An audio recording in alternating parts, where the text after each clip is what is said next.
নমস্কার, আমি প্রবীর। আজ আবারও আমি চলে এসেছি এই ষষ্ঠ শ্রেণীর ক্লাসে। ত্রিনেত্র চ্যানেলের মাধ্যমে আমরা তুলে ধরছি ষষ্ঠ শ্রেণীর ক্লাসে মূলত তাদের এই বার্ষিক পরীক্ষার যে চূড়ান্ত প্রস্তুতি, সেই প্রস্তুতি স্বরূপ আমরা তিনটি প্রশ্নপত্রের মাধ্যমে সায়েন্স ভিত্তিক প্রশ্নগুলির সমাধান আমরা 70 নাম্বারেরই তুলে ধরছি। সেই কারণে বলবো আজকের পর্বটিও অত্যন্ত গুরুত্বপূর্ণ। আর কয়েক ঘন্টা পর তোমাদের পরীক্ষা, সেই পরীক্ষায় সম্পূর্ণরূপে এই প্রশ্নপত্রগুলির সমাধান তোমাদের জানা আবশ্যক। এরকম ধরনেরই প্রশ্ন তোমাদের প্রশ্নপত্রে থাকবে বা হুবহু এই প্রশ্নগুলি হয়তো তোমরা পেয়ে যাবে। তো সেই কারণে বলবো সম্পূর্ণ ভিডিওটা দেখো, তার সাথে সাথে লাইক, কমেন্ট এবং শেয়ার করো। আর আজকের পর্বে যে 70 নম্বর প্রশ্ন রয়েছে, সেই 70 নম্বরের মধ্যে রয়েছে 6 নম্বরের অতি সংক্ষিপ্তধর্মী প্রশ্ন, 14 নম্বরের সংক্ষিপ্ত প্রশ্ন, 20 নম্বরে রয়েছে সমস্যামান প্রশ্ন, আর রয়েছে 9 নম্বরের বীজগাণিতিক প্রশ্ন, 6 নম্বর এবং 8 নম্বরের মোট 14 নম্বরের রয়েছে জ্যামিতির প্রশ্ন, এবং সেই সঙ্গে রয়েছে একটি করতে বলা আছে স্তম্ভচিত্রের সমাধান। তো এই আছে আমাদের আজকের পর্বের যে 70 নম্বর রয়েছে তার প্রশ্নের মান বিভাজন। তো সেই কারণে বলবো প্রত্যেকটি অঙ্ক অত্যন্ত গুরুত্বপূর্ণ, তাই সম্পূর্ণ ভিডিওটা দেখবে। আর অবশ্যই এটিকে তোমরা তোমাদের মতামত কমেন্ট বক্সে তুলে ধরবে, আর চ্যানেলটিকে অবশ্যই সাবস্ক্রাইব করবে, কারণ আগামী বছর তোমরা এই ত্রিনেত্র চ্যানেলের মাধ্যমেই সপ্তম শ্রেণীর ক্লাসগুলিও পেয়ে যাবে। তো সেই কারণে এরকমই গুরুত্বপূর্ণ ভিডিওগুলো পেতে অবশ্যই আমাদের এই ত্রিনেত্র চ্যানেলটিকে লাইক, কমেন্ট, শেয়ার করে আর অবশ্যই সাবস্ক্রাইব করে রেখে দাও। তো দেখো আজকের পর্বের যে প্রশ্নপত্রটি, সেই প্রশ্নপত্রটি আমরা এখানে তুলে ধরেছি। এই সম্পূর্ণ প্রশ্নপত্রটির সমাধান আজ আমরা তোমাদের তুলে দেব। তো সেই কারণে বলবো সম্পূর্ণ ভিডিওটা দেখো। তো দেখো প্রশ্নের প্রথমেই যেটা রয়েছে সেখানে রয়েছে কি না, একের দাগের প্রশ্ন। একের দাগের প্রশ্নে বলা আছে নিচের প্রশ্নগুলির উত্তর দাও। 6টি প্রশ্ন দেওয়া আছে, এক্ষেত্রে 6 নম্বর, 1 নাম্বার করে অতি সংক্ষিপ্তধর্মী প্রশ্ন। একের দাগে রয়েছে একের দাগে কি রয়েছে না, কখন দুটি সংখ্যার লসাগু এবং গসাগু সমান হবে? যখন সংখ্যা দুটি সমান হবে। ধরো আমি বললাম 5 এবং 5, এদের গসাগু কি হবে? 5ই হবে, লসাগু হবে 5।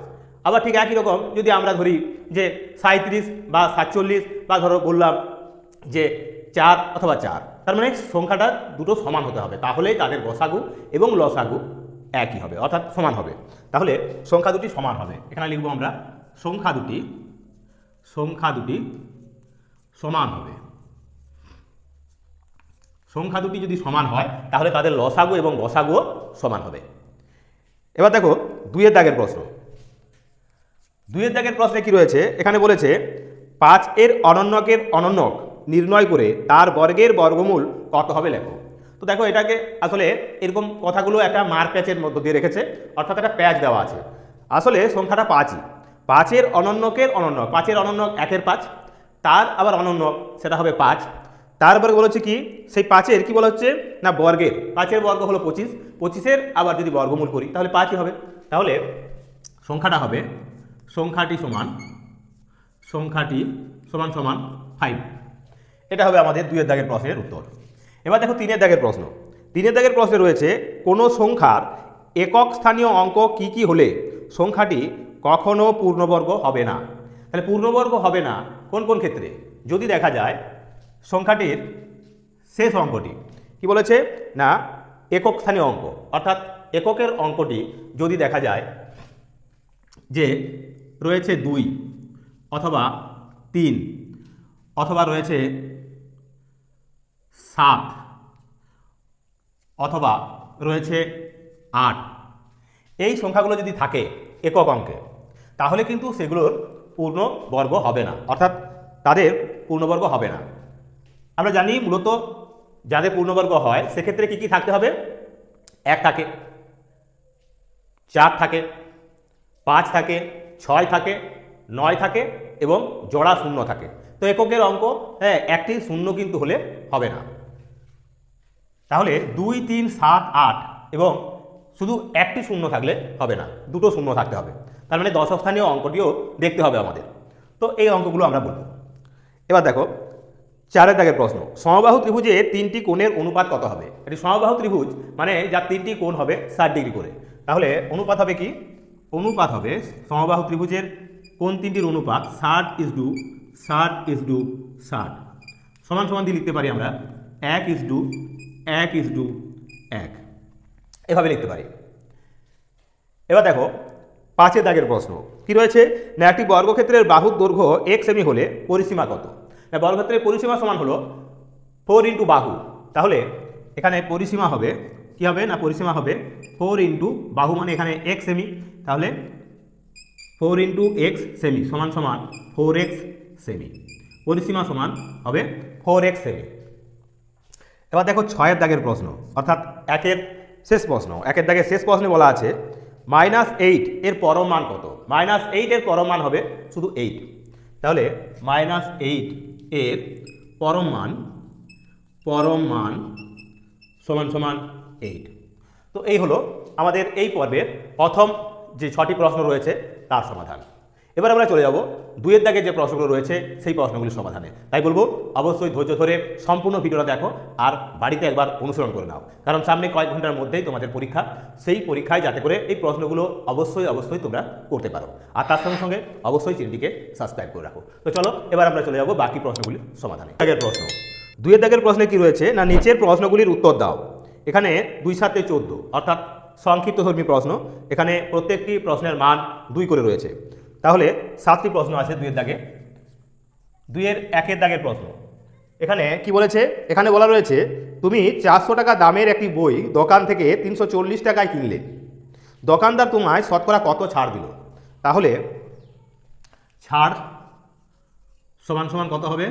400 টাকার জিনিস ছাড় পেয়েছি কত না, 400 বিয়োগ 300 কত আছে 340 গুণ করবো আমরা 100 দিয়ে, অর্থাৎ 100% দিয়ে আমরা গুণ দেবো, তাহলেই পেয়ে যাব কত পার্সেন্ট ছাড়। সমান সমান হবে এখানে পাচ্ছি 60 টাকা ছাড় 400 টাকায় গুণ 100, 2 শূন্য এখানেও 2 শূন্য, 4 15 60 মানে 15% ছাড় পাওয়া গেছে। তাহলে এইভাবে বার করলাম আমরা কত না, ছাড় সমান সমান 15% ছাড় পাওয়া গেল। এবার দেখো 2 দাগের প্রশ্ন। 2 দাগের প্রশ্নে কি রয়েছে না, 210 টাকা 3:4 অনুপাতে ফতেমা ও শাকিলের মধ্যে ভাগ করলে কে কত টাকা পাবে? তাহলে ফতেমা পাবে, আমরা সরাসরি লিখব ফতেমা পাবে সমান সমান কত না, 3/3 যোগ 4 গুণ 210 টাকা সমান সমান 3 7 গুণ 210, কাটাকুটি করলে হবে 7 3 21 মানে 33 90 টাকা। তাহলে ফতেমা পাবে 90 টাকা আর শাকিল পাবে সমান সমান 4/3 যোগ 4 গুণ লিখব 210 টাকা সমান সমান 4 7 গুণ 210, 7 3 21 অর্থাৎ 30, 4 3 12 120 টাকা। তাহলে 90 টাকা পাবে ফতেমা আর শাকিল পাবে 120 টাকা। এই হলো আমাদের 2 দাগের অঙ্কের সমাধান। এবার দেখো 3 দাগের প্রশ্ন কি বলেছে না, কোন ক্ষুদ্রতম পূর্ণবর্গ সংখ্যা 12, 16 এবং 20 দ্বারা বিভাজ্য? এক্ষেত্রে বলেছে কি না, কোন ক্ষুদ্রতম পূর্ণবর্গ সংখ্যা। তাহলে ক্ষুদ্রতম সংখ্যাটা প্রথমে বার করব, তার জন্য এদের আমরা 12, 16 এবং 20কে লসাগু করব। 12, 16 এবং 20 এদের লসাগু করলে কি পাচ্ছি, 2 দিয়ে গেলে 2 6 12, 2 8 হবে 16 আর 2 10 হবে 20, 2 দিয়ে গেলে 2 3 6, 2 4 8, 2 5 10 আর যাচ্ছে না। তাহলে আমরা কি পাচ্ছি না, সমান সমান পাবো আমরা 2 গুণ 3 গুণ 4 গুণ 5 সমান সমান লিখতে পারি কি না, এটা আসলে এভাবেও লেখা যায় 2 স্কোয়ার, এটা বর্গ সংখ্যা, এখানে রয়েছে 4 মানে এটাও একটা বর্গ সংখ্যা, আর রয়েছে 3 গুণ 5। তো এই 2 স্কোয়ার মানে এটা বর্গ, এই 4ও একটি বর্গ সংখ্যা, কিন্তু 3 আর 5 বর্গ নয়। তো 3 আর 5 দিয়ে প্রথমে আমরা এটাকে গুণ করে নেব। তাহলে এখানে লিখব কি, অতএব নির্ণীয় ক্ষুদ্রতম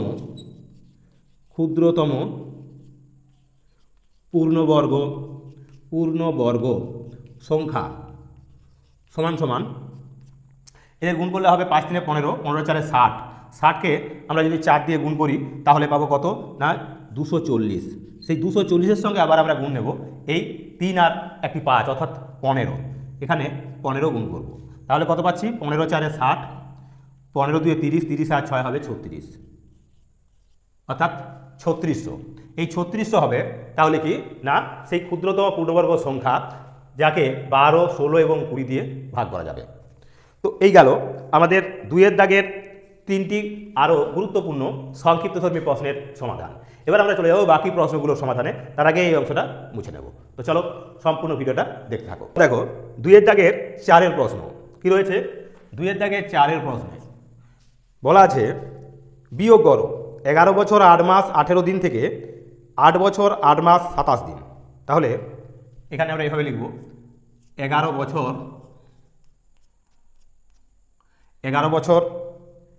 8 মাস 18 দিন, 8 মাস আর 18 দিন, এর থেকে আমাদের বিয়োগ করতে হবে কত না, বলা আছে 8 বছর 8 মাস, 8 বছর 8 মাস আর 27 দিন। এই ধরনের অঙ্কের ক্ষেত্রে আমরা ছোট একক থেকে বিয়োগটা করে আসবো, অর্থাৎ এখানে দিন হলো এখানে ছোট একক, তো ছোট একক থেকে বিয়োগ করব। এখানে আছে 27 নিচে আর 18 আছে উপরে, তার মানে 18 থেকে 27 বিয়োগ করতে হবে। তো সেক্ষেত্রে আমাদের কি করতে হবে না, এটাকে বড় করতে হবে, অর্থাৎ এই 8কে কেটে 7 করলাম, এখান থেকে 1 মাস নিয়ে নেব, অর্থাৎ এখানে আরও 30 দিন যোগ হয়ে যাবে, তার মানে হলো 48 দিন। 30 আর 18তে 48, তার থেকে 27 বিয়োগ, তাহলে 7 কয় দাও 8, 1 দাও 8, 2 কয় দাও 4, 2 দাও 4, মানে 21 দিন হবে। এবার মাসের ঘরে দেখব কি আছে না, এখানে ছিল 8 মাস, উপরে রয়েছে 7 মাস, এক্ষেত্রেও উপরের অংশ ছোট হয়ে গেছে, তাই বছর থেকে ধার করব, অর্থাৎ এটা হবে 10 মাস 10 বছর, আর এখানে 12 মাস আরও যোগ হবে, ধার করলাম, তাহলে 12 আর 7 হলো 19 মাস, 19 মাস থেকে 8 মাস চলে গেলে থাকে 11 মাস, তাহলে এটা হবে 11 মাস। এখন 8 কয় দাও তাহলে 10, 2 দাও, তাহলে 2 বছর, তাহলে আমরা পেলাম কি না 2 বছর 11 মাস 21 দিন। এটি হবে আমাদের 2-এর 4-এর দাগের প্রশ্নের সমাধান। এবার দেখো বলেছে 5-এর দাগের প্রশ্ন। 5-এর দাগের প্রশ্ন এখানে করছি কি রয়েছে। 5-এর দাগের প্রশ্নে আছে সমবাহু ও সমদ্বিবাহু ত্রিভুজে কটি প্রতিসম রেখা আছে। সমবাহু ত্রিভুজে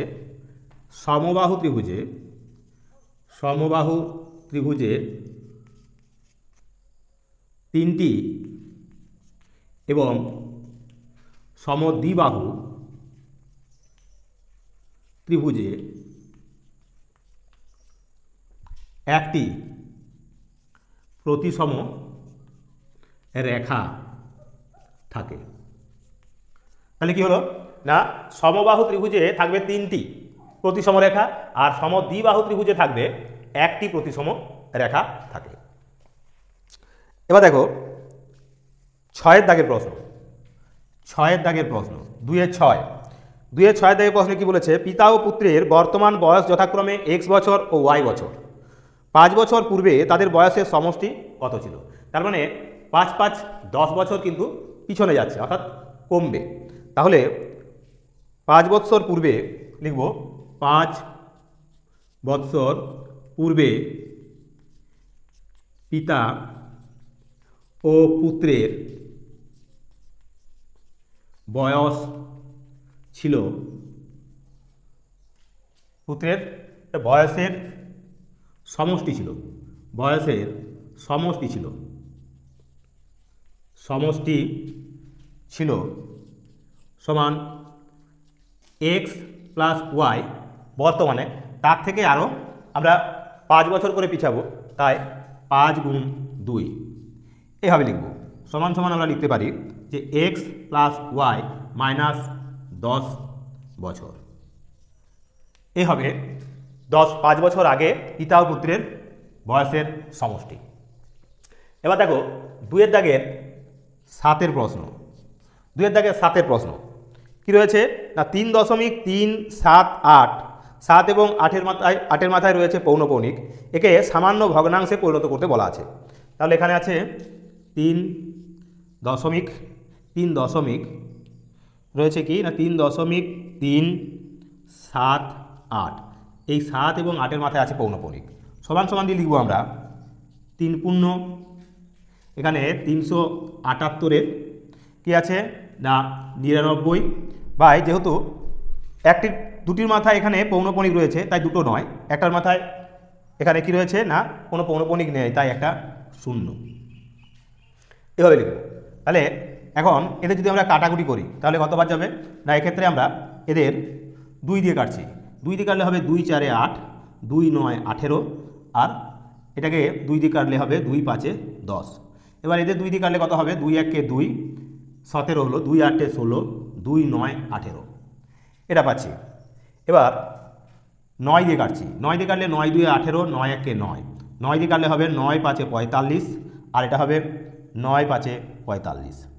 তাহলে পেলাম কি না এখানে পেলাম আমরা 3 পূর্ণ 21-এর 55, 3 পূর্ণ 21-এর 55, 9 দিয়ে কেটেছিলাম 9 5 45 আর 4 9 5 45 55, আর কাটারি যাচ্ছে না, তাহলে 3 পূর্ণ 21-এর 55 হবে এক্ষেত্রে এই 7-এর দাগের অর্থাৎ 2-এর 7-এর অঙ্কের সমাধান। তো এরকমই আরও যে সমস্ত প্রশ্নগুলো রয়েছে তার সমাধান আমরা এই পর্বেই অর্থাৎ 70 নম্বরের প্রশ্নের সমাধান আমরা এই পর্বেই তুলে ধরবো। এখন পর্যন্ত আমরা 20 নম্বর প্রশ্নের সমাধান তোমাদের করে দিলাম। তো চলো বাকি প্রশ্নগুলির উত্তরও এইভাবেই আমরা করে নিই। 3-এর দাগের বলেছে কি না নিচের প্রশ্নগুলির উত্তর দাও, যে কোনো 5টি প্রশ্নের সমাধান করতে হবে। 7টি প্রশ্ন দেওয়া আছে, 5 4 20, অর্থাৎ প্রত্যেকটি প্রশ্নের মান 4 নাম্বার করে।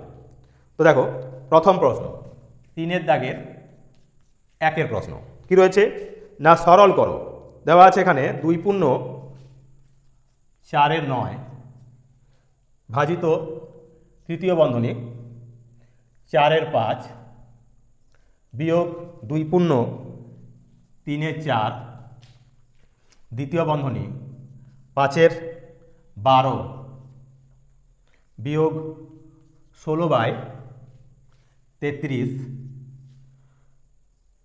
এবার রয়েছে প্রথম বন্ধনীর ভিতরে আছে 3-এর 8 বিয়োগ 1-এর 32। প্রথম বন্ধনী শেষ, দ্বিতীয় বন্ধনী শেষ, তৃতীয় বন্ধনীও শেষ। তাহলে আমাদের এই অঙ্কের ক্ষেত্রে আমরা এই প্রথম বন্ধনীর কাজ আগে করব, কিন্তু এই মিশ্র ভগ্নাংশগুলোকে আমরা অপ্রকৃত ভগ্নাংশে রূপে নিয়ে আসবো। তাহলে কি হবে 2 9 18 আর 4 হবে 22, 22-এর 9 ভাজিত তৃতীয় বন্ধনী 4-এর 5 বিয়োগ 4 2 8 3 11, 11/4 তৃতীয় বন্ধনী 5-এর 12 বিয়োগ এখানে কত আছে 16/33, আর এখানে কত আছে না এর এখানে 8 আর 32-এর লসাগু হলো 32। এবার 8 4 32, তার মানে 4 3 12, 12 থেকে 1 বিয়োগ তার মানে 11/32 হবে। এবার দ্বিতীয় বন্ধনী এবং তৃতীয় বন্ধনী দেব, সমান সমান দিয়ে লিখব 22-এর 9 ভাজিত তৃতীয় বন্ধনী 4-এর 5 বিয়োগ 11/4। এবার আছে কি না এখানে এর অর্থাৎ দ্বিতীয় বন্ধনীর ভিতরে আছে এই এর কাজ আমরা আগে করব। তাহলে 11 3 হবে 33, 16 2 হবে 32। তার মানে কত পাচ্ছি আমরা না এক্ষেত্রে লিখবো আমরা দ্বিতীয় বন্ধনীর ভিতরে 5-এর 12 বিয়োগ এটা হবে কত না 3 2 6, অর্থাৎ 1-এর 6, এটা হয়ে যাবে 1-এর 6, 1-এর 6, 1-এর 6, এই হবে উত্তর। এবার আমরা লিখব কি এইভাবে আমরা লিখব 22-এর 9 ভাজিত তৃতীয় বন্ধনী 4-এর 5 বিয়োগ 11/4। এখানে লসাগু হবে কত এর লিখব। এবার 6 এবং 12 লসাগু হলো 12, তাহলে 5 হচ্ছে 6 2 12 মানে 2, তাহলে 5-এর থেকে 2 বিয়োগ করলে কত হয় 3। এবার হবে তৃতীয় বন্ধনী, তাহলে হবে 22-এর 9 ভাজিত তৃতীয় বন্ধনী 4-এর 5 বিয়োগ কত আছে এবার 11, কাটাকাটি করবো আমরা, কাটাকাটি করলে এখানে কাটাকাটি যাচ্ছে না, 3 4 12, তার মানে 11/16, অর্থাৎ এখানে লিখব আমরা 4/5 বিয়োগ 11/16 সমান সমান দিয়ে লিখতে পারি কত না 22/9 ভাজিত 22/9 ভাজিত,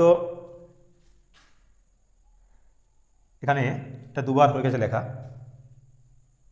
4/5 11/4 ছিল এর, তাহলে কাটাকুটি করে আমরা পেয়েছি 16। এবার এখানে 4/5 এই অংশটা আমরা সমাধান করব। এখানে 4/5 নেমেছে, 11/4 ছিল এর, এই অংশটা কাটাকুটি করেছি আমরা, কাটাকুটি করে পেলাম কি না এই 11/4 আর এটা পেলাম আমরা 1/4, তার মানে 11/16, তাহলে এটা হলো 11/16 আর এটা ছিল কত 4/5। তো এবার এখানে এই অংশটা থাকছে না আর,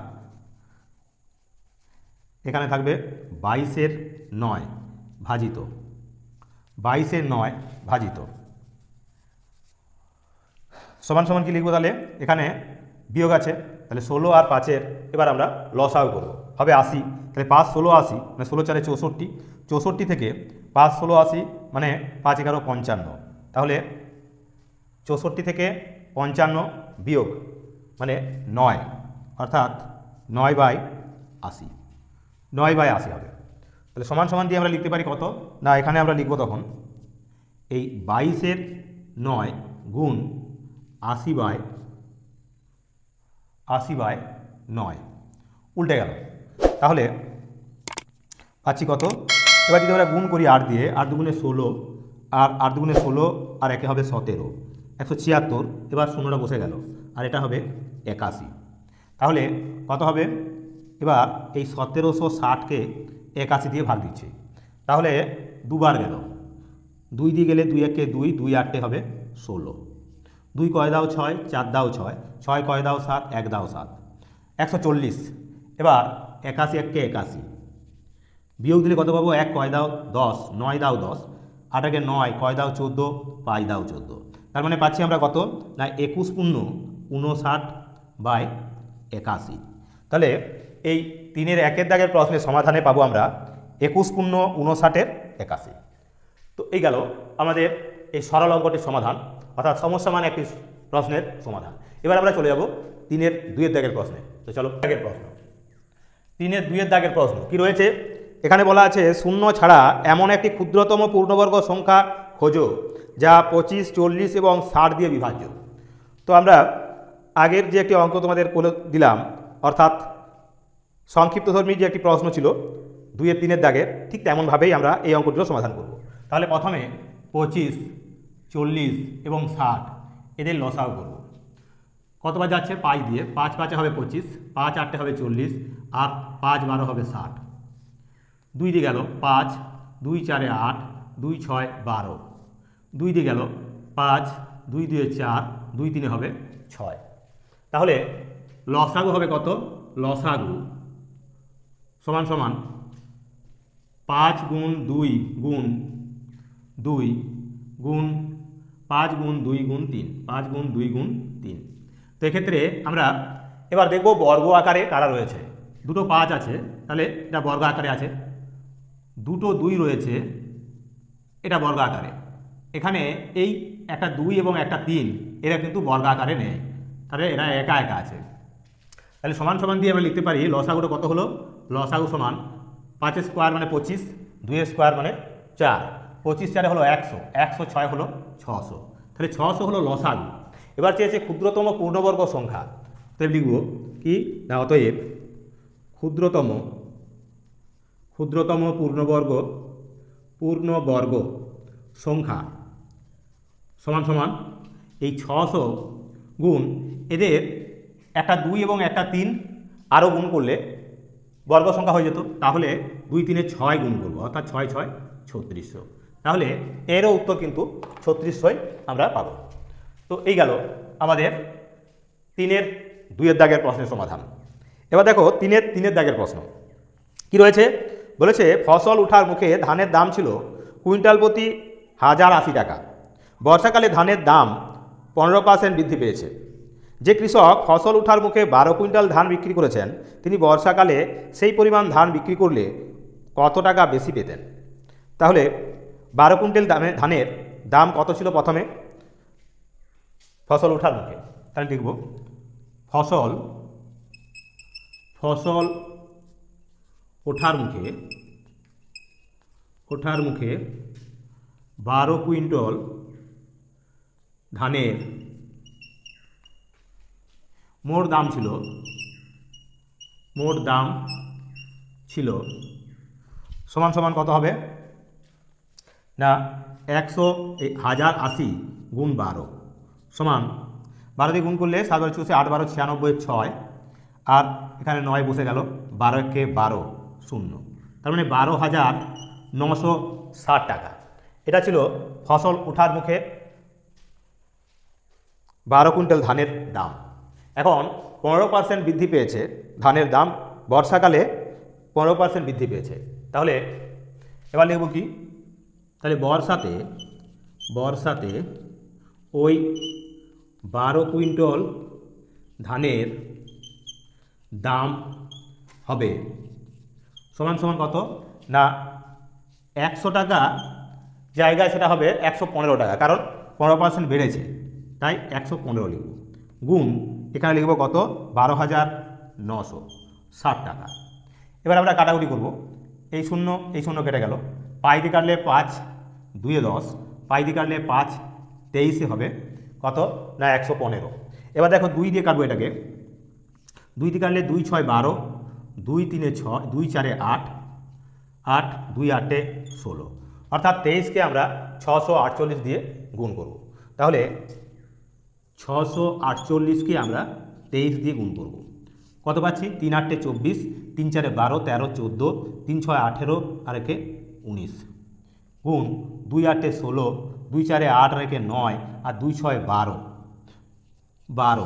4 6 4 10, 9 9 18 আর একে 19, 2 একে 3 আর একে হবে 4, এটা হবে 1, তার মানে 14,904 টাকা সমান সমান লিখব 14,960 টাকা 904 টাকা 4 টাকা।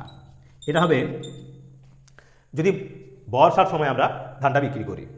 প্রশ্নে আরও কি বলা হয়েছে না তিনি বর্ষাকালে সেই পরিমাণ ধান বিক্রি করলে কত টাকা বেশি পেতেন? তাহলে লিখবো এবার বেশি পেতেন, অতএব বেশি পেতেন সমান কত হবে না সেক্ষেত্রে আমরা এই 14,904 থেকে বিয়োগ করবো কত না 12,960 সমান সমান দিয়ে পেতে পারি কত 4 6 কয় দাও 10, 4 দাও 10, 9কে 10 কয় দাও 19, 9 দাও 19, দেখে 3 কয় দাও 4, 1 দাও 4, মানে 1,944 টাকা লাভ হতো। তো এই হলো আমাদের এই 3-এর দাগের 3-এর এবং 2-এর অঙ্কের সমাধান। এবার আমরা এরকমই আরও যে গুরুত্বপূর্ণ প্রশ্নগুলো রয়েছে এখানে সেই সমস্ত প্রশ্নের সমাধান আমরা এইভাবেই তুলে ধরবো। তো চলো এবার আমরা চলে যাব বাকি প্রশ্নগুলির সমাধানে। 3-এর 4-এর দাগের প্রশ্ন। 3-এর 4-এর দাগের প্রশ্নে কি রয়েছে বলেছে 5-এর সঙ্গে 3-এর 7 যোগ করে যোগফলকে 4/2-3 দিয়ে গুণ করো। এবার এই গুণফলকে 4/4-9 দ্বারা ভাগ করে ভাগফলটি 8/2-5 থেকে বিয়োগ করলে বিয়োগফল কত হবে? তাহলে 5-এর সঙ্গে 3-এর 7 যোগ করতে বলেছে, 5 যোগ 3-এর 7 যোগ করে যোগফলকে 4/2-3 দিয়ে একে 4/2-3 দিয়ে কী করতে বলেছে গুণ, তাহলে 4/2-3 এভাবে সরলে রূপ দেবো আমরা, গুণ করো। এবার এই গুণফলটাকে যেটা গুণফল পাবো সেই গুণফলকে আবার কি বলা হয়েছে ভাগ করতে বলা হচ্ছে, কত দিয়ে না 4/4-9 দিয়ে ভাগ করো, 4/4-9 দিয়ে ভাগ করে ভাগফলটি 8/2-5 থেকে বিয়োগ করলে, তাহলে এর আগেই হবে এটা, এই অংশটা কি করতে বলছে না বিয়োগ করতে বলছে, কার থেকে 8 এখানে লিখব 8/2-5 থেকে এই ভাগফলটাকে আমাদের বিয়োগ করতে হবে।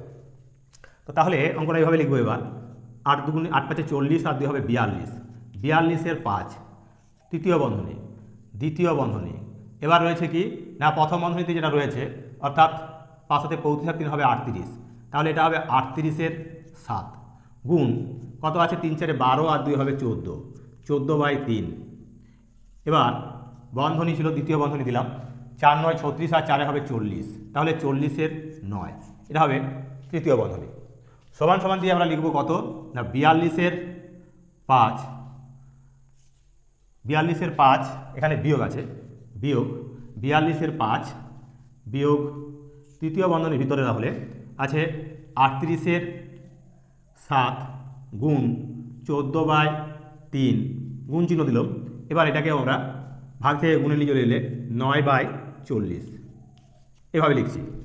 সমান সমান এবার আমরা এই তৃতীয় বন্ধনীর কাজটা সেরে নেব। তাহলে কি হবে 7 2 হবে 14, 3 3 হবে 9, আবার 19 দুগুণে হবে 38, 20 দুগুণে হবে 40, 2 10-এ হবে 20, তাহলে 3 19-এ হবে 57/10।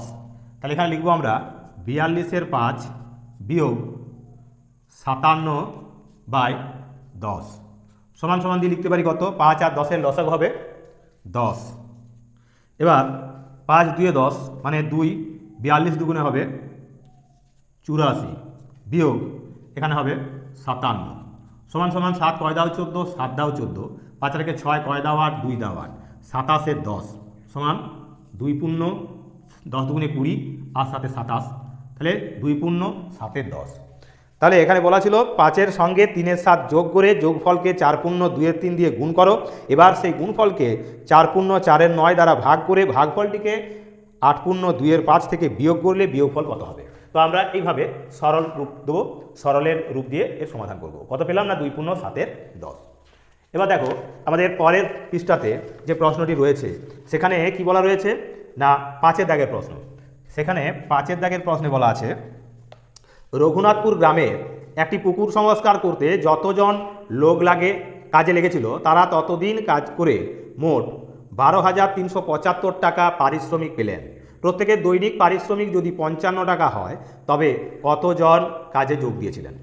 তাহলে এখানে বলা আছে যতজন লোক প্রত্যেকে ততদিন কাজ করে, তাহলে যতজন লোক প্রত্যেকে ততদিন কাজ করে মোট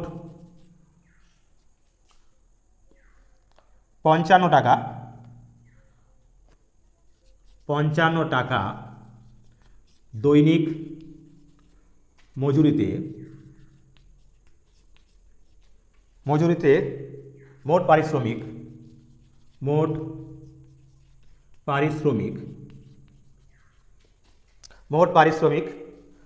সমান সমান কত আছে না এখানে আছে 12,375 টাকা, 12,375 টাকা।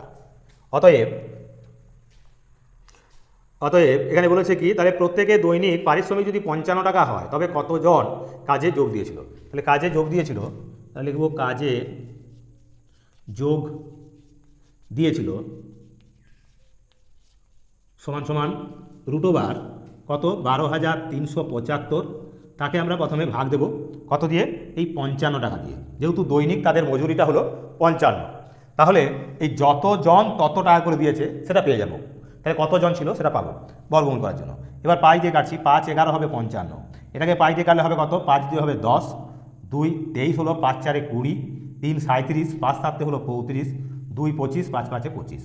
এবার একে 11 দিয়ে কাটবো, 11 দিয়ে কাটলে কত হচ্ছে 11 দিয়ে হবে 22, 2 থাকছে 11 দিয়ে হবে 22, 5 11 5 55 সমান সমান 225 এর বর্গমূল, মানে 15 15 হয় 225, মানে 15 জন। তার মানে কতজন ছিল 15 জন ছিল প্রত্যেককে, তাহলে 15 জন ছিল, যতজন লোক প্রত্যেকে ততদিন করে কাজ করেছে, তাহলে 15 জন লোক 15 দিন করে কাজ করেছে এবং প্রত্যেকে দৈনিক 55 টাকা হিসাবে এই 12,375 টাকা পেয়েছিল। তো এই হলো আমাদের এই 3-এর দাগের আরও দুটি গুরুত্বপূর্ণ প্রশ্নের সমাধান। এরকমই আরও বাকি যে প্রশ্নগুলো রয়েছে তারও সমাধান আমাদের এই পর্বেই আমরা তুলে ধরছি। তো চলো এবার আমরা চলে যাব পরের প্রশ্নে। 3-এর দাগে 5 অঙ্ক 6 অঙ্ক। 3-এর দাগে 6 অঙ্ক কী রয়েছে? এখানে রয়েছে 2013 সালের স্বাধীনতা দিবস বৃহস্পতিবার ছিল। 2016 সালের স্বাধীনতা দিবস কী বার হিসাব করো। তাহলে 2013 সালের স্বাধীনতা দিবস, এখানে লিখব 2013 সালের 15ই, তার মানে আগস্ট ছিল বৃহস্পতিবার। এটা ছিল বৃহস্পতিবার 2013। এবার আমরা কি জানি না, স্বাভাবিক বছরের ক্ষেত্রে একদিন করে অতিরিক্ত বাড়বে, আর লিপিয়ার বা অধিবর্ষের ক্ষেত্রে বাড়বে কদিন? 2 দিন। তাহলে এখানে 2014, 2015 আর 2016। এখন 2013-তে বাড়বে কদিন? একদিন। 2013 থেকে 14-তে যখন এলো একদিন বাড়বে। এবার 15-তে বাড়বে আরও একদিন, আর 16-তে বাড়বে 2 দিন। যেহেতু এই 2016টা হলো আমাদের অধিবর্ষ বা লিপিয়ার, এগুলো হলো সাধারণ বছর, আর এটা হলো অধিবর্ষ বা লিপিয়ার। তাহলে মোট কতদিন বাড়ছে না? 1 দিন, 2 দিন, 4 দিন বাড়ছে। তাহলে আমরা কি লিখব? অতএব 2016 সালের 15ই আগস্ট বৃহস্পতিবারের 4 দিন পরের বার হবে। অর্থাৎ কি না, বৃহস্পতি, শুক্র, শনি, রবি, সোমবার, অর্থাৎ সোমবার হবে। এই হবে আমাদের 3-এর 6-এর দাগের প্রশ্নের সমাধান। আমরা এইভাবে লিখব এবং এটাকে সংক্ষেপে তোমাদের বলে দিলাম যে সাধারণ বছরের ক্ষেত্রে একদিন করে বাড়বে। এই 2014টা হলো একটা সাধারণ বছর, 2015টা হলো একটা সাধারণ বছর, কিন্তু 2016 হলো কি না একটা অধিবর্ষ বা লিপিয়ার, সেই কারণে এটা 2 দিন বাড়বে। তাহলে 2013 সালের 15ই আগস্ট যেহেতু বৃহস্পতিবার ছিল, তাহলে সেটা 4 দিন পরের বার হবে, অর্থাৎ 4 দিন পরের বার হবে, অর্থাৎ সোমবার হবে। এবার দেখো 3-এর 7-এর দাগের প্রশ্ন। 3-এর 7-এর দাগের প্রশ্নে কি রয়েছে? বলেছে তোমার দিদা ও দাদু 1994 সালের 30শে অক্টোবর থেকে 1998 সালের 15ই ডিসেম্বর পর্যন্ত গ্রামের বাড়িতে ছিলেন। দাদু ও দিদা কতদিন গ্রামের বাড়িতে ছিলেন? এটা বার করতে বলেছে। তাহলে এখানে লিখব আমরা কত না 1998 সালের ডিসেম্বর মাস, মানে সাল, এটা মাসটা হলো 12 মাস, তারিখটা হলো কত? 15ই ডিসেম্বর, 15 তারিখ। আর ওনারা কত তারিখ থেকে বলেছে না 1994 সালের, তাহলে এটা হবে 1994 সালের অক্টোবর থেকে 30শে অক্টোবর, মানে 10-এর মাস থেকে, অর্থাৎ এটা হবে 10-এর মাস কত না 30শে অক্টোবর। এটা আমরা বিয়োগ দেব। এক্ষেত্রেও আমরা, এটা হলো আমাদের বছর, এটা মাস, এটা দিন, তাই ছোট একক থেকে আমরা অঙ্কটা করে আসবো। এখন এখানে আছে, তাহলে বিয়োগ দিচ্ছি। কি হবে না, এখান থেকে যদি বিয়োগ দিই তাহলে উপরে আছে 15, নিচে আছে 30। আমরা এক্ষেত্রে 12কে কেটে 11 করলাম, এখানে 30 যোগ হয়ে যাবে। তাহলে 30 আর 15 তো হবে 45। 45 থেকে 30 চলে গেলে থাকবে 15, এটা হবে 15 দিন। এবার এখানে আছে 11 মাস থেকে 10 মাস যদি বিয়োগ করি হবে 1 মাস, তাহলে 1 মাস 15 দিন। আর বছরটা হবে কত? 4 কয় দাও 8, 4 দাও 8, তাহলে 4 বছর। তার মানে 4 বছর 1 মাস আর 15 দিন। দাদু দিদা কোথায় ছিলেন না, দাদু দিদা গ্রামের বাড়িতে ছিলেন। এটা যদি আমরা সম্পূর্ণরূপে দিনে নিয়ে আসি, তাহলে আমরা এই 15 দিন, তার সঙ্গে 1 মাস এবং এই 4 বছর, এই সম্পূর্ণটাকে আমরা দিন করে নিতে পারি। অর্থাৎ একে আমরা 4 বছর আছে 365, গুণ 4, এখানে আমরা লিখতে পারি এভাবে 4 গুণ 365 যোগ 30 গুণ 1 যোগ 15 সমান সমান লিখতে পারি কত? 4 5 20, 4 6 24, আর 2 হবে 26, 6 হাতে হলো 2, 4 3 12, আর 2 হবে 14 যোগ 30 যোগ 15 সমান সমান 5, 1 আর 3 4, 4 আর 6 হলো 10, 10 শূন্য, হাতে রইল 1, 1 আর এই 4 হলো 5, আর এই 1, অর্থাৎ 1505 দিন। তার মানে দাদু দিদা মোট 4 বছর 1 মাস 15 দিন বা 1505 দিন গ্রামের বাড়িতে ছিলেন। তো এই ছিল আমাদের 3-এর দাগের অত্যন্ত গুরুত্বপূর্ণ সমস্যামান 7টি প্রশ্ন, যাদের মধ্যে 5টি সমাধান করতে বলা আছে।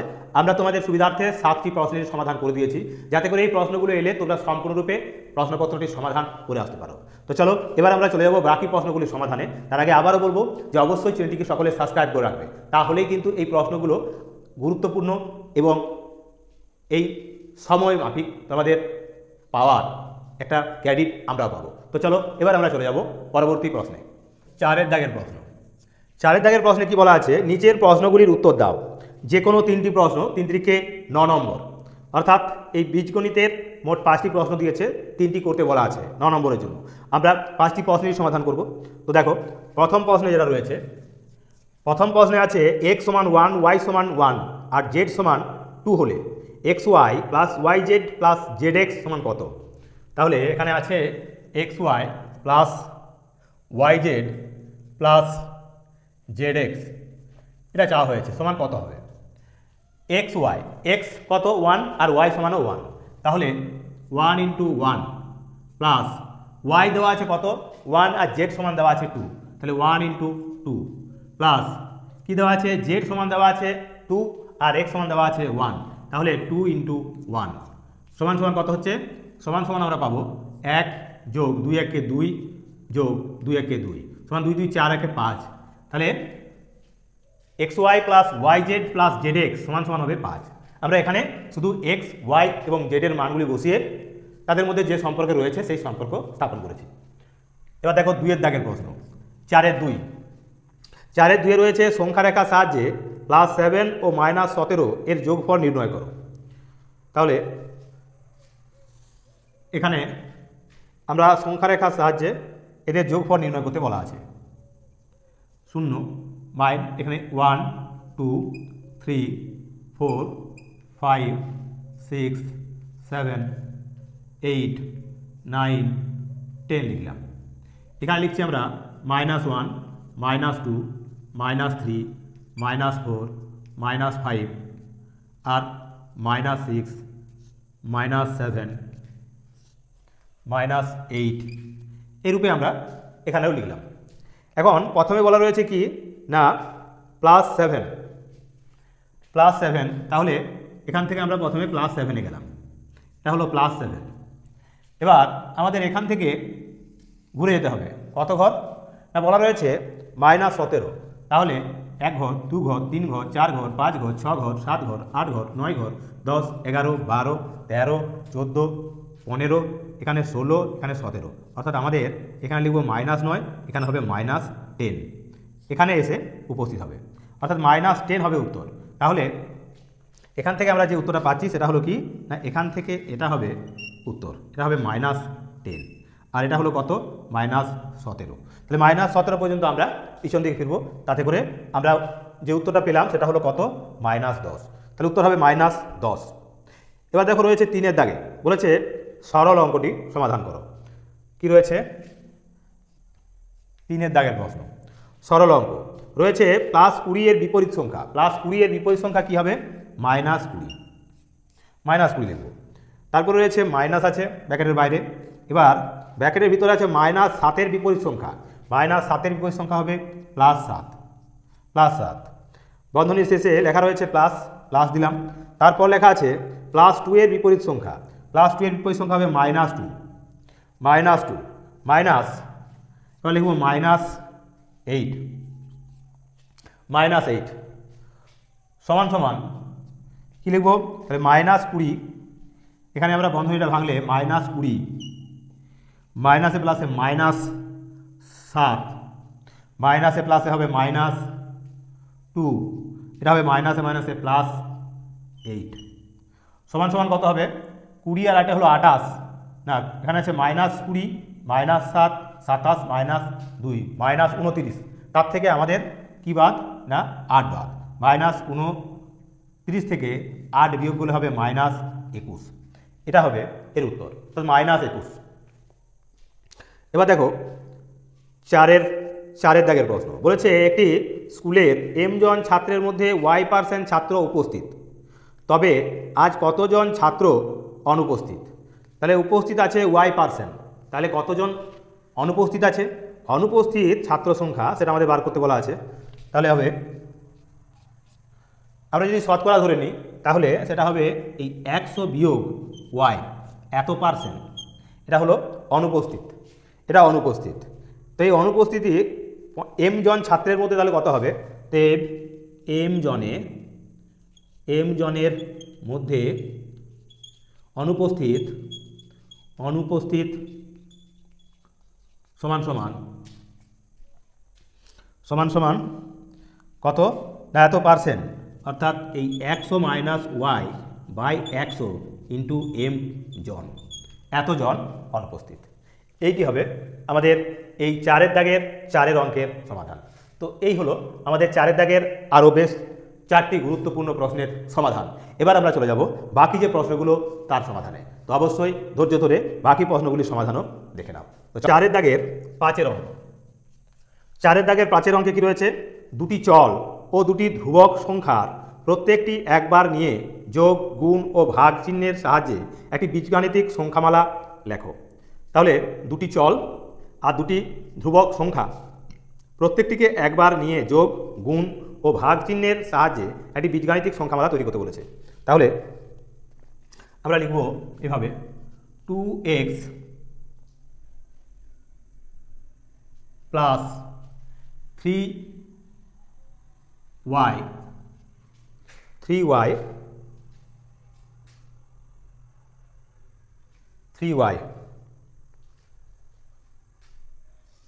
বাই গুণ যোগ গুণ ভাগ করতে বলেছে। আর এখানে লিখতে পারি 3x মাইনাস 5y সমান সমান কত? না এখানে যেহেতু এটা বলেছে বীজগাণিতিক সংখ্যামালা, তো বীজগাণিতিক সংখ্যামালা আমরা এই রূপে লিখতে পারি এভাবে, এখানে +7, এখানে +14, এইভাবে আমরা সংখ্যা রেখাটা স্থাপন করতে পারি, যেখানে দুটো চল x y আর এখানে 2x এর সঙ্গে গুণ করা আছে চলের এবং ধ্রুবকের গুণ, এখানে যোগ, এখানে ধ্রুবক সংখ্যা 7, 3, 2, 3, 5, 14, এগুলো ধ্রুবক। তো যাই হোক, এটা গেল। এবার রয়েছে আমাদের 5 দাগের প্রশ্ন। কি বলা আছে? যে কোনো দুটি প্রশ্নের উত্তর দাও। এখানে আছে 2, 3, 6 নাম্বার জ্যামিতির প্রশ্ন। কি রয়েছে? প্রথমে 5 দাগের প্রশ্ন, 5 দাগের প্রশ্নের 1টা এখানে রয়েছে সমকোণী সমদ্বিবাহু ত্রিভুজ, সমকোণী সমদ্বিবাহু ত্রিভুজ, সমকোণী সমদ্বিবাহু ত্রিভুজ। কি লিখব? না যে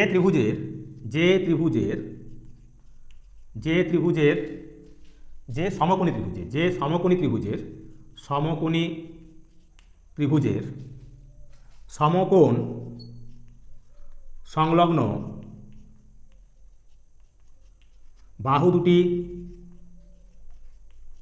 সমান, তাকে সমকোণী সমদ্বিবাহু ত্রিভুজ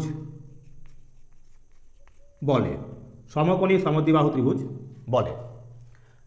তাহলে যে সমকোণী ত্রিভুজের সমকোণ সংলগ্ন বাহু দুটি সমান তাকে সমকোণী সমদ্বিবাহু ত্রিভুজ বলে। এবার দেখো 5 2 দাগের প্রশ্ন।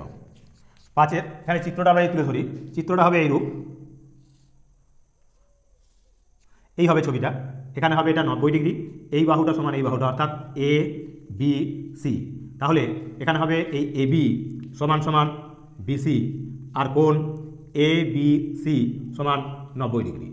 তো এই হবে চিত্রটা সমকোণী সমদ্বিবাহু ত্রিভুজের, যার এই বি কোণ হবে সমকোণ আর এ বি সমান সমান হবে বিসি। এবার দেখো 2 এর দাগের প্রশ্ন কি রয়েছে, একটি সমকোণী চৌপলের ধার সংখ্যা এক্স, শীর্ষবিন্দুর সংখ্যা ওয়াই এবং তল সংখ্যা জেড হলে X minus Z, X plus Y minus Z সমান কত? সমকোণী চৌপল। তো দেখো 2 এর দাগে সমকোণী চৌপলের শীর্ষবিন্দুর সংখ্যা হলো কটি? শীর্ষবিন্দুর সংখ্যা এখানে বলা আছে কি X plus Y minus Z সমান সমান আমরা লিখব কি, আমরা জানি যে একটি সমকোণী চৌপলের এখানে বলেছে ধার সংখ্যা, মানে হলো তার ধার সংখ্যা হবে 12টি, এখানে বলেছে এক্স, তার মানে এক্স সমান হবে এখানে 12 যোগ ওয়াই আছে, ওয়াইটাকে ওয়াই হলো শীর্ষবিন্দু সংখ্যা, একটি সমকোণী চৌপলের শীর্ষবিন্দু হয় 8টি, তাহলে 12 সঙ্গে 8 যোগ বিয়োগ জেড আছে, জেড কি না বলেছে তল সংখ্যা হলো জেড, তল কটি হয় সমকোণী চৌপলের তল হবে 6টি, তাহলে 12 8 20, 20 থেকে যদি 6 চলে যায় তাহলে থাকে কত? 14, অর্থাৎ X plus Y minus Z সমান সমান হবে 14। এটি সমকোণী চৌপলের 12টি হলো প্রান্তিকী বা প্রান্তরেখা, 8টি হলো শীর্ষবিন্দু, আর এই 6টি হলো তার তল। এবার 5 এর 3 এর দাগের প্রশ্ন, 5 এর 3 এর দাগের প্রশ্নে আছে আয়তঘন এবং ঘনকের মধ্যে পার্থক্য লেখো। আয়তঘন এবং ঘনকের মধ্যে পার্থক্য, আয়তঘন আয়তঘন আর ঘনক, ঘনক আয়তঘনকের চিত্রটা হবে এইরূপ, এটা হবে একটা আয়তঘনকের চিত্র, আর এটা হবে একটা ঘনকের চিত্র।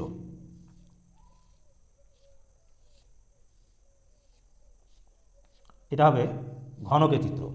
তো এই আয়তঘনকের চিত্রের তল 6টি, ঘনকেরও তল 6টি, কিন্তু এই আয়তঘনকের তলগুলো হবে প্রত্যেকটি হবে আয়তকার, আর ঘনকের প্রত্যেকটি তল হবে কেমন না বর্গাকার।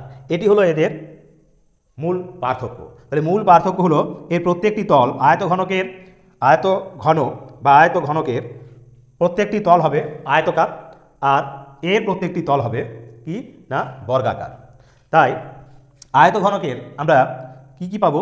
দৈর্ঘ্য, প্রস্থ এবং উচ্চতা পাবো, আর এক্ষেত্রে ঘনকের যেটা বলবো সেটা বলবো আমরা বাহু, কারণ দৈর্ঘ্য যা প্রস্থও তা, উচ্চতাও তাই। তাই ঘনকের প্রত্যেকটি বাহুই হবে সমান, কিন্তু আয়তঘনের প্রত্যেকটি বাহু সমান নয়, অর্থাৎ দৈর্ঘ্য, প্রস্থ, উচ্চতা সবই আলাদা আলাদা হবে।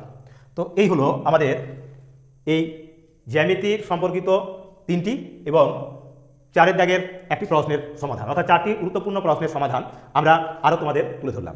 এবার যে প্রশ্নগুলি রয়েছে অর্থাৎ জ্যামিতির প্রশ্নগুলি, সেই প্রশ্নগুলির সমাধান আমরা গত পর্বের মতোই এই পর্বেতেও খাতার মাধ্যমে তোমাদের তুলে ধরবো, যাতে করে তোমরা নিখুঁতভাবে প্রত্যেকটি অংশ বুঝে দিতে পারো যে কীভাবে অংশটাকে আমরা অঙ্কন করছি। যেটা বোর্ডের মাধ্যমে দেখিয়ে দিলে, বুঝিয়ে দিলে, আমরা আগেও করেছি, আমরা অনুভব করেছি যে না সেটা কিন্তু সম্পূর্ণরূপে তোমরা সেই জায়গাগুলো বুঝতে পারছো না, তাই আমরা পেন্সিল কম্পাস বা কাটা কম্পাসের মাধ্যমে বা খাতাতে কিভাবে তোমরা সেটাকে অঙ্কন করবে সেই অঙ্কন প্রণালী সহ তোমাদের বলে দেওয়া হচ্ছে এবং দেখিয়ে দেওয়া হচ্ছে। তো সেই কারণে বলবো সম্পূর্ণ ভিডিওটা দেখো, আর দেখো কিভাবে আমরা এই জ্যামিতির যে মোট এখানে রয়েছে যে কোনো 2টি প্রশ্নের উত্তর দাও, দেওয়া আছে 3টি প্রশ্ন, অর্থাৎ সম্পাদ্যের 3টি প্রশ্ন দেওয়া আছে, 2টি করতে হবে, 8 নাম্বার আছে, তাই অত্যন্ত গুরুত্বপূর্ণ 8 নাম্বার। সেই 8 নাম্বার গুরুত্বপূর্ণ 8 নাম্বার পেতে অবশ্যই আমাদের এই ত্রিনেত্র চ্যানেলটিকে সাবস্ক্রাইব করে আর সম্পূর্ণ ভিডিওটা দেখে নাও এবং বাড়িতে 1 থেকে 2 বার অনুসরণ করে নাও, তাহলেই ভালো। তো চলো এবার আমরা চলে যাব পরের জ্যামিতির যে অংশ সেই অংশে। তো দেখো এবার আমরা জ্যামিতির 6 এর দাগের যে কোনো 2টি প্রশ্নের উত্তর দাও, তার সমাধান তোমাদের এই খাতার মধ্যেই আমরা তুলে ধরবো।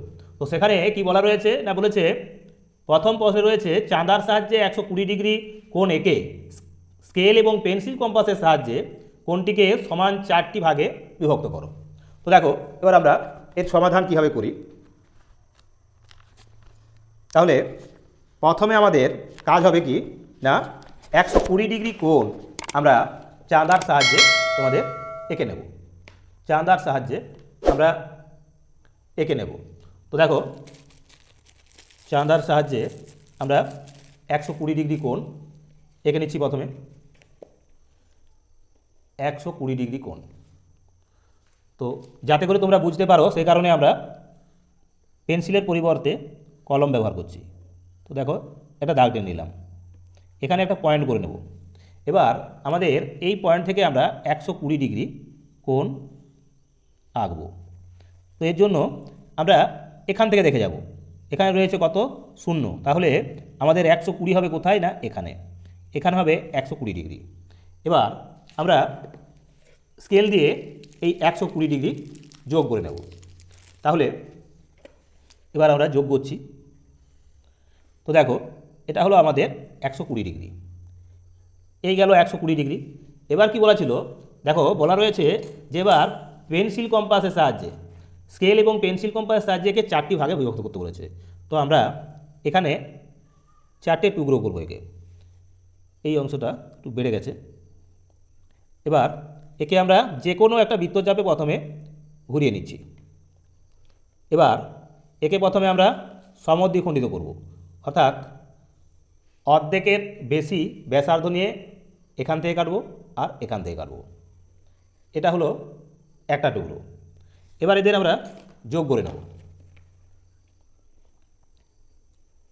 এদের আমরা যোগ করে নেব। এরই পাশাপাশি আমরা এই দুটো পয়েন্ট, অর্থাৎ এই পয়েন্টে এবং এই পয়েন্ট থেকে এই পয়েন্ট, এখানেও আমরা দুটো কাট দেব। তাহলে এখান থেকে কাটলে এখানে আর এখানে, এবার এখান থেকে কাটলে এখানে আর এখানে। তাহলে এবার আমরা এদের যোগ করে নেব। তাহলে এই হলো দুটো আর এই হলো দুটো। তাহলে 120 ডিগ্রিকে আমরা এই 4টে কোণে ভাগ করে নিলাম, 1টা 2টো 3টে 4টে। এদের নাম দিচ্ছি এ বি সি, এটা পি, এটা কিউ, এটা হলো আর। তাহলে এক্ষেত্রে এই নামকরণগুলো দেওয়ার পর আমরা এদের মান কত হবে, তাহলে প্রত্যেকটা কোণ সমান হবে, অর্থাৎ কোণ এ বি আর সমান সমান কোণ আর বি কিউ সমান কোণ কিউ বি পি সমান কোণ পি বি সি সমান হবে কত না, এক্ষেত্রে 4টে কোণ, তাহলে 4 3 12, মানে প্রত্যেকটা হবে 30 ডিগ্রি করে। তো এই গেল আমাদের 4টি কোণ এবং প্রত্যেকটি কোণের মান সহ আমরা তুলে ধরলাম। বাইরে লাইটের খুব অভাব, তো সেই কারণে খুব দ্রুততার সঙ্গে আমরা বাকি আরও দুটো প্রশ্নের সমাধান তুলে ধরবো। তাহলে এই গেল আমাদের 6 দাগের 1 প্রশ্নের সমাধান। এবার দেখো 6 দাগের 2 প্রশ্ন। 6 দাগের 2 প্রশ্ন কি রয়েছে, 6 দাগের 2 প্রশ্নে রয়েছে একটি 8 সেমি দৈর্ঘ্যের সরলরেখাকে সমান দুটি ভাগে ভাগ করো, প্রতি ভাগের দৈর্ঘ্য মাপো। তাহলে 8 সেমি দৈর্ঘ্যের একটা রেখাংশ, এই হলো আমাদের 8 সেমি দৈর্ঘ্যের একটা রেখাংশ। দেখো এখানে একটা পয়েন্ট করব আর এই হলো 8, এখানে একটা পয়েন্ট। এবার আমরা এদের যোগ করে নেব। এবার এই 8 সেমি দৈর্ঘ্যের রেখাংশকে আমরা দুটো ভাগে বিভক্ত করব, অর্ধেকের বেশি ব্যাসার্ধ নিয়ে উপর দিকে এবং নিচের দিকে। আবার এখানে বস করিয়ে উপর দিকে এবং নিচের দিকে কাটবো। এখানে নাম দেবো আমরা পি, এখানে নাম দেবো আমরা কিউ। এবার এদের যোগ করে নেব, এইভাবে আমরা যোগ করে নিলাম। এর নাম দিলাম আমরা কি না টি, এটা হলো টি। এবার এই 8 সেমি দৈর্ঘ্যের প্রত্যেকটা অংশের দৈর্ঘ্য তাহলে কত পেলাম না, এখানে পাবো আমরা, এটা হবে 4 সেমি আর এটা হলো 4 সেমি। এই দেখো 4 সেমি আর এটা 4 সেমি, তাহলে 8 সেমি। তাহলে লিখবো আমরা পি কিউ সমান পিটি সমান সমান হলো কি না টি কিউ সমান সমান 4 সেমি। তাহলে প্রত্যেকটা হবে আমাদের কত করে 4 সেমি করে। এই গেল 6 2 দাগের প্রশ্ন। এবার দেখো 6 3 দাগের প্রশ্ন কি রয়েছে, অর্থাৎ তোমাদের যে 3টি জ্যামিতি ছিল সেই 3 নম্বর জ্যামিতি। এখানে আছে এ বি সরলরেখাংশ আঁকো, এ বি সরলরেখাংশের বহিস্থ বিন্দু পি থেকে এ বি সরলরেখাংশের উপর লম্ব আঁকো। তো এখানে আমরা একটা স্কেল দিয়ে একটা এ বি সরলরেখাংশ এঁকে নিলাম। এখান থেকে এটা হলো আমাদের এ বি একটা সরলরেখা, এর নাম দিলাম এ বি সরলরেখা।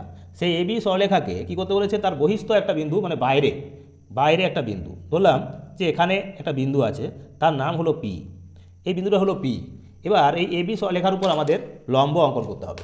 তো আমরা কীভাবে করব, সেক্ষেত্রে এই বিন্দুতে বসিয়ে আমরা এই এবি সরলরেখাতে এমনভাবে একটা বৃত্তচাপ আঁকবো যেন দুটো বিন্দুতে ছেদ করে ওই সরলরেখাকে। তাহলে আমরা এইভাবে আঁকলাম, দুটো বিন্দুতে ছেদ করলো। ধরলাম যে এখানে এই এক্স আর একটা হলো ওয়াই, এই দুটো বিন্দুতে ছেদ করেছে, এক্স এবং ওয়াই বিন্দুতে ছেদ করেছে। এখন এই এক্সের থেকে আমরা এই ওয়াইয়ের অংশের দিকে কাট দিলাম, আবার এই ওয়াইয়ের থেকে আমরা এক্সের দিকে কাট দিলাম, তাহলে এখানে কাটাকুটি হলো। এবার আমরা এদের যোগ করে দেব, এবার আমরা যোগ করে নিলাম। এটাই হলো লম্ব, অর্থাৎ এই এ বি এর উপর এই পি লম্ব, যেটা নাম দিলাম আমরা পিএল, এই পিএল হলো লম্ব। তো এই ছিল আমাদের জ্যামিতির যে 3টি প্রশ্ন, সেই 3টি প্রশ্নের সমাধানও কিন্তু আমরা আমাদের এই পর্বে তোমাদের তুলে দিচ্ছি, যাতে করে তোমরা সম্পূর্ণ 70 নম্বর প্রশ্নের সমাধান এইভাবেই বাড়িতে অনুশীলনের মধ্য দিয়ে এবং পরীক্ষার হলে অবশ্যই করতে পারো এবং 70-এ 70 পেতে পারো। তো আমরা এরকমই গুরুত্বপূর্ণ আরও যে ভিডিওগুলো রয়েছে এবং সেই সঙ্গে বাকি যে অংশটা রয়েছে পরীক্ষার বা আমাদের এই পর্বের, তা তোমরা সম্পূর্ণরূপে দেখো। আর অবশ্যই চ্যানেলটিকে লাইক, কমেন্ট, শেয়ার করে অবশ্যই সাবস্ক্রাইব করো। তো চলো এবার আমরা চলে যাব 7 দাগের প্রশ্নগুলিতে সমাধানে। তো চলো বোর্ডেতে তোমরা এবার দেখে নাও। আশা করি তোমরা জ্যামিতির অংশটা ভালোভাবে বুঝে গেছো, কীভাবে 120 ডিগ্রি কোণকে সমদ্বিখণ্ডিত করতে হয় এবং তাকে আবার 4টে ভাগে ভাগ করতে হবে, বা 8 সেমি দৈর্ঘ্যের সরলরেখাংশকে সমান দুটো ভাগে ভাগ করা এবং তার মাপ নেওয়া, কিংবা এবি সরলরেখার বহিস্থ বিন্দু থেকে কিভাবে লম্ব অঙ্কন করা, এই 3টে জ্যামিতিরই তোমাদের কাছে একদম স্বচ্ছ ধারণা জন্মে গেছে। তো চলো এবার দেখো 7 দাগের প্রশ্ন কি রয়েছে না, একটি শ্রেণী পরীক্ষায় 20 জন ছাত্রের প্রাপ্ত নম্বর নিচে লিখলাম, সেই তথ্যগুলি সাজিয়ে লেখো এবং পরিসংখ্যা বিভাজন তালিকা তৈরি করো। যেখানে রয়েছে 9, 8, 6, 10, 2, 1, 15, 12, 8, 6, 9, 2, 8, 5, 9, 10, 5, 9, 10, 8। তাহলে 20 জন ছাত্রের প্রাপ্ত নম্বর, অর্থাৎ তারা একটা শ্রেণীতে এই নম্বরগুলো পেয়েছে 20 জন। তো প্রথমেই লিখব আমরা এখানে শ্রেণী, শ্রেণী এখানে লিখছি কি, এখানে হচ্ছে ছাত্র সংখ্যা, ছাত্র সংখ্যা, আর এখানে লিখব আমরা টেলিমার্ক, টেলিমার্ক, টেলিমার্ক। তো প্রথমেই কি আছে আমরা ছোট থেকে দেখে যাচ্ছি, 1 নম্বর পেয়েছে এমন ছাত্রের সংখ্যা কজন আছে সেটা আমরা গুনব। কজন আছে? 1 নম্বর পেয়েছে এমন ছাত্র সংখ্যা একজনই আছে, একজন। টেলিমার্কে তাহলে একটা দাগ। এবার 2 নম্বর পেয়েছে এমন ছাত্রের সংখ্যা 20 জনের ভিতরে রয়েছে কজন? একজন, দুজন, দুজন রয়েছে, যারা 2 জন পেয়েছে এমন ছাত্র আছে, তাই দুটো দাগ দেব। এবার রয়েছে 3 নম্বর পাওয়া ছাত্রের সংখ্যা এখানে নেই, 4 নম্বর পাওয়া ছাত্র কিন্তু এখানে নেই। এবার আছে 5 নম্বর পাওয়া ছাত্র, 5 নম্বর পেয়েছে এমন ছাত্র কজন রয়েছে? 5 নম্বর পাওয়া ছাত্রের সংখ্যা হলো একজন, একজন, একজনই আছে, তাই এখানে 1 লিখে এখানে একটা দাগ। এবার 6 নম্বর পাওয়া ছাত্রের সংখ্যা লিখব। 6 নম্বর পেয়েছে এমন ছাত্র ছিল কজন? এখানে রয়েছে 6 নম্বর পাওয়া একজন, দুজন, দুজন আছে যারা 6 করে পেয়েছে, তাহলে এখানে লিখব 2, এখানে লিখব দুটো দাগ। এবার 7 নম্বর পাওয়া কোনো ছাত্র ছিল না, তাই 8 নম্বর পাওয়া ছাত্রের সংখ্যা গুনব। কতজন আছে না, একজন, একজন, দুজন, তিনজন, চারজন, 4 জন পেয়েছে 8 নাম্বার করে, 4 জন, 4 লিখবো এখানে, আর টেলিমার্কের ঘরে 4টে দাগ দেব, 4টে দাগ দিলাম। এবার 9 নম্বর পাওয়া ছাত্রের সংখ্যা হলো একজন, একজন, দুজন, তিনজন, 4 জন। 9 নম্বর পেয়েছে এমন ছাত্র হলো 4 জন, এখানেও দেবো আমরা 4টি দাগ, এটা হবে 4টি দাগ। এবার 9 নম্বরের পরে 10 নম্বর পেয়েছে এমন ছাত্র একজন, দুজন, তিনজন, 3 জন পেয়েছে। 10 নম্বর পেয়েছে এমন ছাত্র 3 জন, তাহলে 3টে দাগ দেব। এবার রয়েছে 12 নম্বর পেয়েছে এমন ছাত্র আছে কজন? একজন, একজনই পেয়েছে, যে 12 পেয়েছে, তাহলে 12 নম্বর পাওয়া ছাত্র হলো একজন, 1টি দাগ। 15 নম্বর পাওয়া ছাত্র একজন আছে, একটি দাগ। অর্থাৎ দেখো আমাদের হিসাবে ভুল হচ্ছে, 5 আছে মোট কটা না, দুজন ছাত্র 5 নম্বর করে পেয়েছে, তাহলে এখানে হবে 2, এখানে হবে 2, তার মানে মোট হবে কত, 20 জন। তাহলে 20 জন ছাত্র এই তাদের বিভিন্ন যে নম্বরের বিভাজন তা আমরা তুলে ধরলাম। এবার এরকমই আরও যে দুটি প্রশ্ন রয়েছে অর্থাৎ 8 দাগের, সেই 8 দাগের দুটি প্রশ্নের সমাধান অর্থাৎ যে স্তম্ভচিত্র তার সমাধান আমরা এবার তুলে ধরব। তো চলো সম্পূর্ণ ভিডিওটা দেখতে থাকো। 8 দাগের প্রশ্ন। 8 দাগের বলেছে কি না, যে কোনো একটি প্রশ্নের উত্তর দাও। এখানে দুটি প্রশ্ন দেওয়া আছে, স্তম্ভচিত্র তার একটি করতে বলা আছে, আমরা দুটি স্তম্ভচিত্রই তোমাদের সমাধান করে দেবো। তো দেখো প্রথম প্রশ্নে কি বলেছে, 1 দাগের প্রশ্ন। এখানে রয়েছে কি না, হালদারপাড়ার মোড়ে রমেশবাবুর ব্যাগের দোকান। রমেশবাবু নিজেই ব্যাগ তৈরি করেন। এ সপ্তাহে এই ব্যাগ বিক্রির তালিকা দেওয়া হলো। বার হিসাবে দেওয়া আছে সোমবার, মঙ্গলবার, বুধবার, বৃহস্পতিবার, শুক্রবার আর শনিবার। ব্যাগ বিক্রির সংখ্যা সোমবার হয়েছে 40টি, মঙ্গলবার হয়েছে 30টি, বুধবার হয়েছে 35টি, বৃহস্পতিবার হয়েছে 25টি, শুক্রবার হয়েছে 20টি আর শনিবার হয়েছে 30টি। এই তথ্যগুলি নিয়ে একটি স্তম্ভ চিত্র অঙ্কন করো। তো কীভাবে করবে, দেখো এইভাবে একটা স্তম্ভচিত্র আমরা অঙ্কন করব।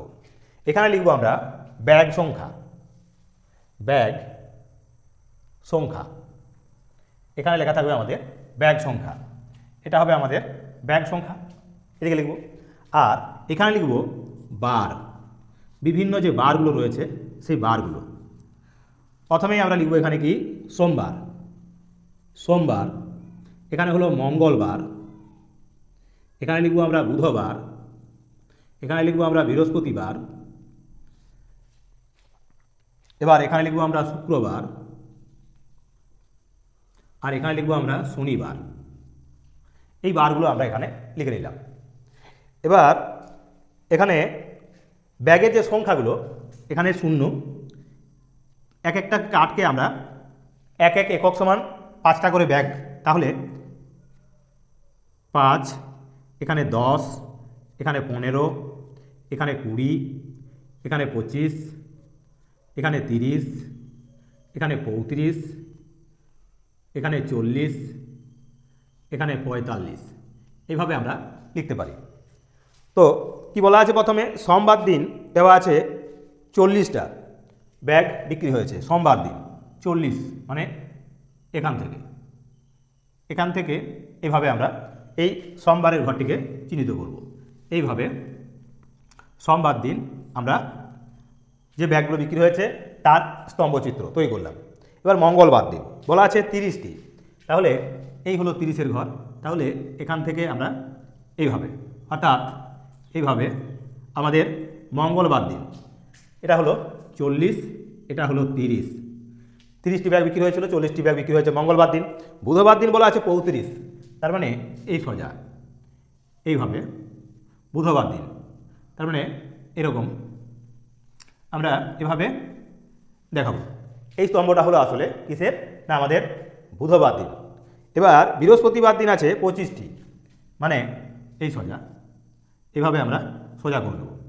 এটা হলো আমাদের কি না, বৃহস্পতিবার দিন 25টি, এটা 25টি আর এটা ছিল 35টি। এবার আছে শুক্রবার এবং শনিবার। শুক্রবার দিন আছে 20টি, শুক্রবার আছে 20টি, এবার 20টি মানে এখান থেকে এটা হলো 20টি হবে শুক্রবার দিন। আর শনিবার দিন আছে 30টি, এই 30টি আছে শনিবার দিন। শনিবার দিন আছে 30টি হলো কি না, শনিবার দিন। তো এটা হবে 20 আর এটা হবে 30। তো এই হলো আমাদের স্তম্ভচিত্র, যেখানে আমরা এক একক সমান সমান 5টি ব্যাগ ধরেছি। তো সেখানে প্রথম একক তাহলে 5, 10, 15, 20 এভাবে আমরা দেখিয়েছি। তো এই হলো আমাদের এই 8 দাগের 1-এর স্তম্ভচিত্র। এরকমই আরও একটি স্তম্ভচিত্র রয়েছে, তারও সমাধান আমরা আমাদের এই পর্বে তুলে ধরব। তো সম্পূর্ণ ভিডিওটা দেখো, আর তার সাথে সাথে অবশ্যই ভিডিওটিকে লাইক, কমেন্ট, শেয়ার করো। তার সাথে সাথে অবশ্যই চ্যানেলটি সকলে সাবস্ক্রাইব করে রাখো। তো চলো, আমাদের এই অঙ্কটি হলেই আমাদের এই পর্বের শেষ অঙ্ক, অর্থাৎ 8 দাগের 2-এর অঙ্ক, মানে দ্বিতীয় স্তম্ভচিত্র। কি বলেছে এখানে, বলা আছে তোমাদের বিদ্যালয়ে গত 5 বছরে কতজন ছাত্রছাত্রী মাধ্যমিক পরীক্ষা দিয়েছে তার স্তম্ভচিত্র অঙ্কন করো। এখানে সালগুলো দেওয়া আছে 2008 থেকে 2012 সাল। ছাত্রীর সংখ্যা দেওয়া আছে 2008-এ 105 জন, 2009-এ 95 জন, 2010-এ 80 জন, 2011-তে 110 জন এবং 2012-তে 115 জন। তাহলে কীভাবে লিখবো এটা? ঠিক আগের অঙ্কটির মতোই এইভাবে এর সমাধান করব। এখানে আমরা লিখব কি না ছাত্রী সংখ্যা